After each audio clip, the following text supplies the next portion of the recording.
तो दोस्त लोग देख सकतारलो ई टीगन आर्क वेल्डिंग ये वीडियो के में देखावल जाए तो अभी टिग वेल्डिंग हो रहा बा टंगस्टन आर्क वेल्डिंग ठीक बा। ये आप देख सकते हैं कि किस तरह से ये टिग वेल्डिंग यानी आर्गन वेल्डिंग किया जा रहा है और argon welding pipe to pipe joint करने के लिए किया जाता है। ठीक है, तो आप देख सकते हैं एक तरफ एक आदमी वेल्डिंग कर रहा है टिग वेल्डिंग, दूसरे तरफ आर्क वेल्डिंग चालू है। इसमें देखिए ये हमारे दोस्त आर्क वेल्डिंग कर रहे हैं।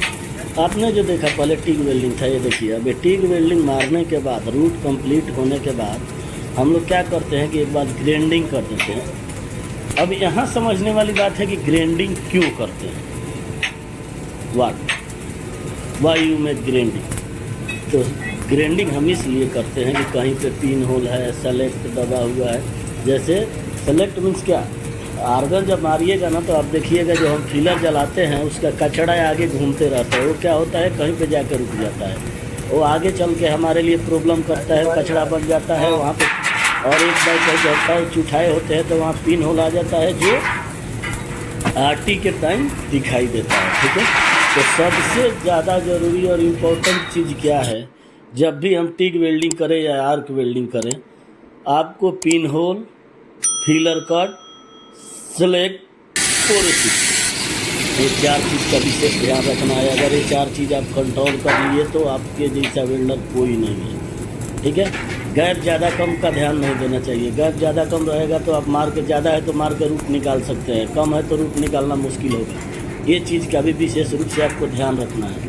तो कभी भी कहीं भी अगर आप वेल्डिंग का जॉब करते हैं और वेल्डर बन गए हैं तो ये चीज़ आप माइंड में हमेशा रखिएगा कि आपको सबसे पहले करना क्या है। ठीक है, वेल्डिंग चालू करने से सबसे पहले आपको मशीन चेक करना है, पूरा फुल्ली मशीन चेक करना है। मशीन चेक करने के बाद आपको फीलर को पूरी अच्छी तरह से एम्बरी पेपर से घिसवा देना है ताकि उसका जो कचड़ा हो वो कचड़ा निकल जाए।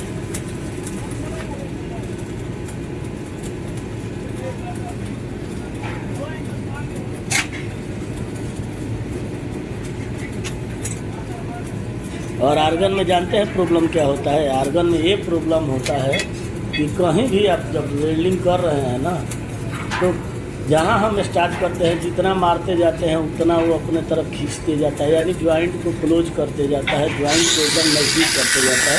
तो ये चीज़ आपको हमेशा ध्यान में रखना है और ध्यान में रखते हुए ये काम करना है कि हम एंड तक जाते जाते पूरा क्लोज ना हो जाए। इसलिए क्लीट वहीं काटे, जब मार के क्लीट के पास चले आए हैं तब तो क्लीट को कटिंग कीजिए और क्लीट अपने हिसाब से मारिए, क्योंकि थिकनेस जितना रहता है वो हिसाब से क्लीट लगाना चाहिए और इतना दूरी पे क्लीट लगाना चाहिए ताकि आपको आगे चल के प्रॉब्लम ना आए।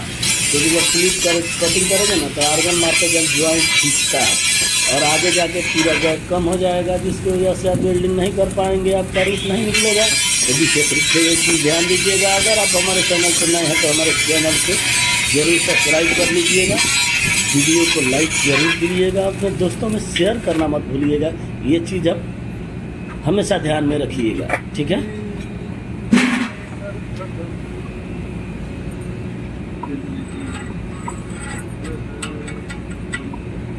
अगर हमारे बताए हुए 4 ट्रिक अगर आप फॉलो कर लिए तो समझिए कि वेल्डर बनिए। ठीक है, तो ये चीज़ आपके माइंड में होना चाहिए और ये चीज़ आपको हमेशा ध्यान में रखना चाहिए। क्योंकि जानते हैं सबसे ज़्यादा आदमी जब आता है कंस्ट्रक्शन में तो क्या सोचता है कि सबसे ज़्यादा पैसा किस चीज़ में है। ठीक है, तो सबसे ज़्यादा पैसा क्या है, वेल्डर में।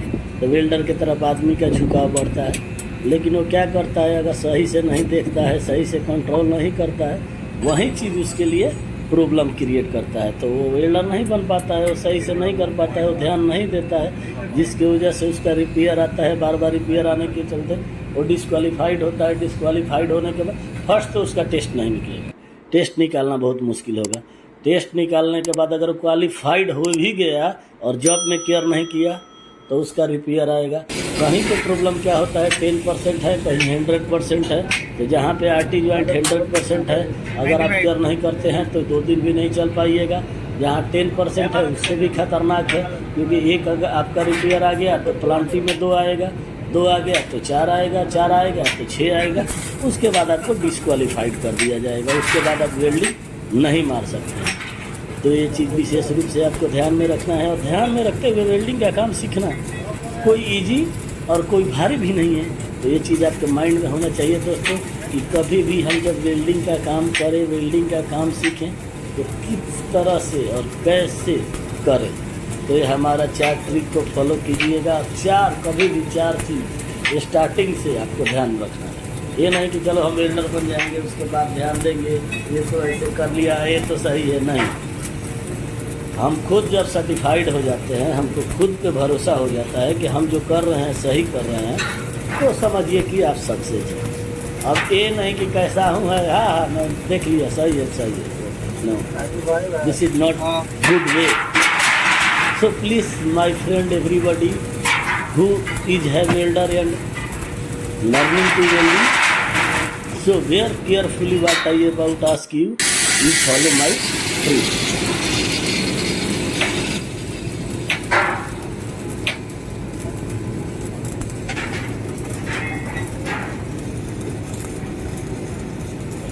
You follow my trip so anybody not touch you, so please have my request you subscribe to my channel and not forget to bell icon, you make bell icon so next video coming yearly what time I upload that time you see my video and watch it.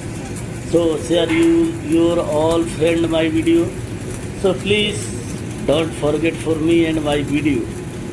So everybody need to see video and subscribe my channel, okay. तो दोस्त लोग आप लोग को कैसा लगा, क्या समझे इस वीडियो से, आप कमेंट करके हमें ज़रूर बताइएगा। हमें आपके कमेंट, लाइक और सब्सक्राइब का वेट रहता है, और जैसे ही आप हमको अपना प्यार दुलार देते हैं हमारा मनोबल बढ़ता है, और हम उसको आगे ले जाने के चक्कर में सोचते हैं और नेक्स्ट वीडियो डालना चाहते हैं, ताकि हमारे चैनल के द्वारा हमारे दोस्त, हमारे भाई, हमारे फ्रेंड लोग इम्प्रेस्ड हो और इसको आगे लेके जाएं और आगे तक देखें और इससे वेल्डर बने, उनको जॉब में कोई प्रॉब्लम ना आए। तो 4 ट्रिक को जो फॉलो कर लिया वो कभी भी वेल्डिंग में नहीं हटेगा। तो नमस्कार दोस्तों।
Yeah.